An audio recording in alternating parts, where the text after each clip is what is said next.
जय जय श्री राम। आया आया हिंदू सम्मेलन है आया, मंडल और बस्तियों में आयोजन जमाया, तन मन धन अपना सबने है लगाया, आयोजन समिति ने निमंत्रण भिजवाया।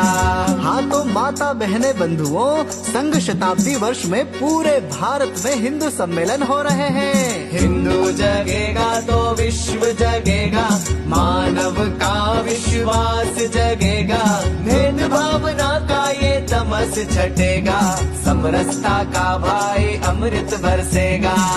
तो संपूर्ण हिंदू समाज से निवेदन है कि अपने मंडल और बस्ती में होने वाले हिंदू सम्मेलन में अवश्य पधारे। दिनांक, स्थान और समय ऊपर दिए गए पोस्टर में अंकित है।